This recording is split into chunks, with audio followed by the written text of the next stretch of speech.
here's Frank Gallo, our host tonight. Yay! Thank you. Thank you. Seriously, thank you so much for coming. I'm looking out here at this sea of faces, and some people I haven't seen in literally 30 years, and it's pretty amazing. So I'm happy you're all here. Frank? Yes? This other mic is more alive. How's that? Try it. Better? Go ahead. All right. For you, I'll do this. Speak louder. All right, I have to speak louder. It's a problem I have. I speak very softly. A couple of things. One, it just occurred to us that we should probably have some sort of book where people can leave a message, say something to Helen and Noble in this little book. So I'm going to leave it over here on the table with a pen, and do take the time to scribble something in it. So that's great. Secondly, we have the Great Gull Island Relief Fund can in the other jar. Can in the other room. Please feel free to walk by and drop things in it, preferably money. I should mention, and I just found out about it, that where is Patrick Lynch? Raise your hand, Pat. And where's Noble? You may have seen this. You may have seen this book. They just won the Outdoor Book Award. So congratulations to them both. It's a wonderful book. Do more of them. Yeah. All right. Okay, so here's my story, and I'm sticking to it. Back when I was 18 years old, Noble said, hey, you should meet somebody. There's a friend of mine who works at Yale. His name's Fred Sibley. And he's starting a turn project with Jeff Spendelow out on Faulkner's Island, and you should probably go talk to him.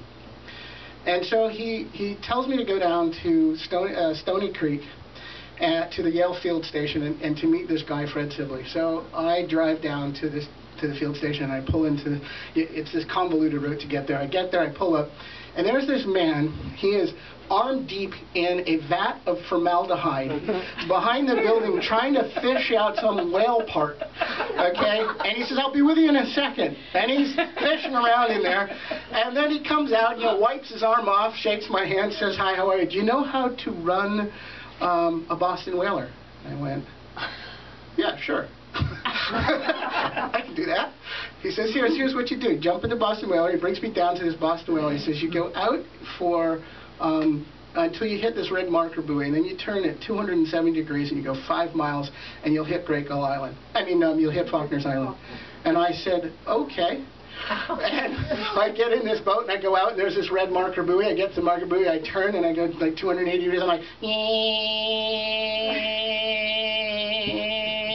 for like a half an hour, and then the fog comes in. And I'm going like this is probably not the smartest thing I've ever done in my life, but sure enough, out of the fog comes this island. And I come in, and I find there's this little harbor, and I pull in, come in, and there's this guy, and he comes running down to the dock, and he goes, hi, I'm Jeff Spendelow. It was really nice to meet you. My wife just called. My daughter's in the hospital. I have to go. I'll be back as soon as I can.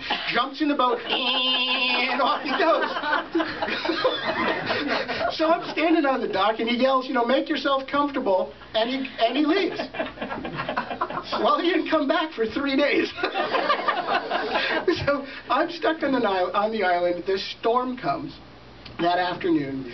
There's water going sideways. I hole up in the old paint shed, which is what they're sleeping in, and I stay there. And it got so bad that I was literally reading the boxes of cereal just for something to do. And they had diaries there, and I'm reading all the diaries, and I realize he's doing a nest check, and he's sorting cards, and he'd been painting sticks and numbering them. So he was halfway through the card sorting, so I finished sorting the cards.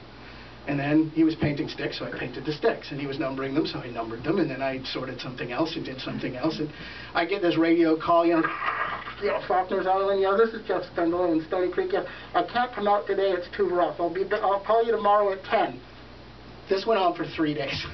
Well, finally he comes, and he comes up on the island, he walks into the paint shed, and he looks at the table, and he sees all the cards are sorted, and he looks at the sticks, and he sees they're all painted, and he goes, did you do this?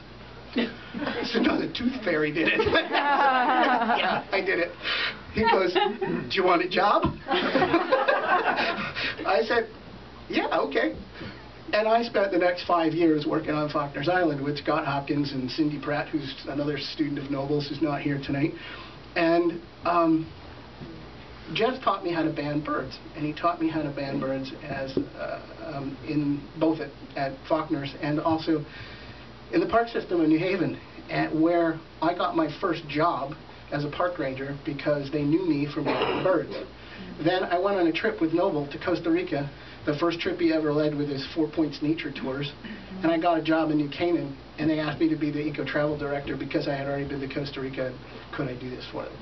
And so this whole world sort of just always connects, and it comes back, and I'm amazed at all the people I'm still in contact with. Margaret's working in Yukon, and there are people, Joan is at UMass, that other Audubon.